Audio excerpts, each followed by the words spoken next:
after the Yankees got out to an early 1-0 lead in Game 1 via a Harrison Bader home run to center field, the Astros would respond quickly in the second as McCormick scored on a Maldonado double. This tied the game at 1. Then in the Astros 6th, they would take the lead after a Gurriel solo home run to left field. It was a 2-0 Houston lead after the Gurriel blast. Then the Astros would strike again in the 7th as Jeremy Pena got in on the fun as he hit a solo shot to make it a 4-1 Houston advantage. And in the end, the Astros prevailed in Game 1 by the score of 4-2, taking a 1-0 lead.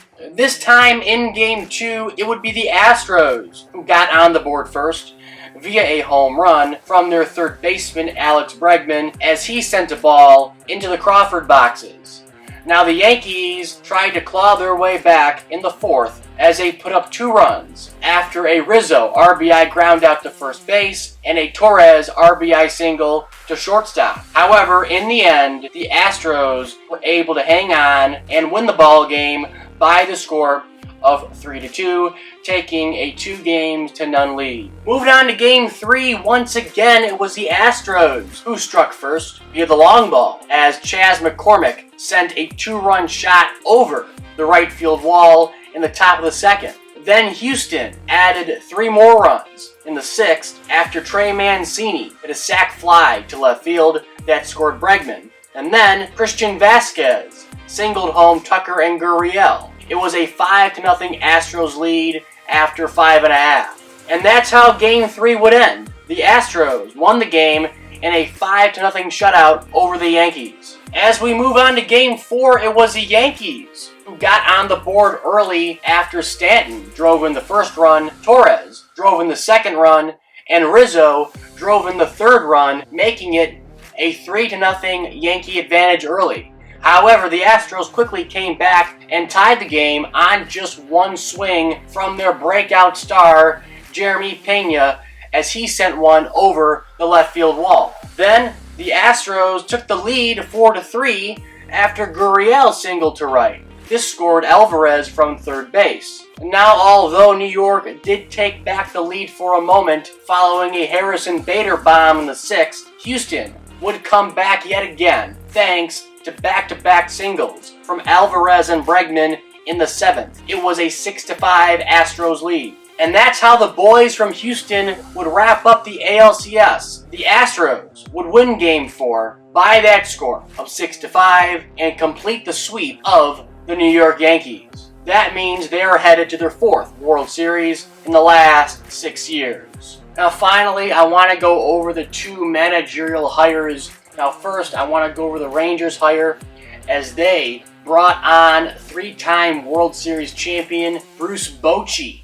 Now I think it's a great hire.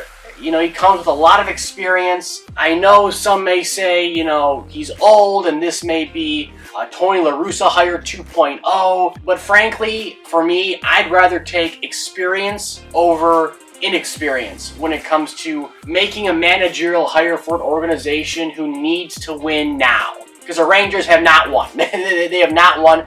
They've gone the inexperienced route with their previous manager and Chris Woodward. They haven't been competitive since what, like 2016, last time they were in the playoffs, right? Haven't been to a World Series since 2011. Ron Washington, one of the great coaches in baseball, was at the helm back then. I think this hire is perfect, not just because Bruce Bochy beat the Texas Rangers in 2010 in the Fall Classic, but because of what he brings to the table as a manager. Bochy never had an Aaron Judge, never had an Albert Pujols, never had a Mike Trout on his championship teams to help him win a World Series. And that just speaks to the pure value he brings to an organization. Now moving on to the Miami Marlins. The Marlins have hired Skip Shoemaker. He was named the 16th manager in Marlins history on Tuesday, succeeding Don Mattingly, who was the club's longest tenured and winningest manager. He says, quote, "I'm very excited and grateful that Bruce Kim and the Marlin organization have given me an opportunity to manage a very talented team. Delivering a winning, sustainable culture with the expectation of getting into the postseason is the next step for this organization and South Florida." Obviously, the Marlins and Rangers are in two totally different positions. Rangers tried it with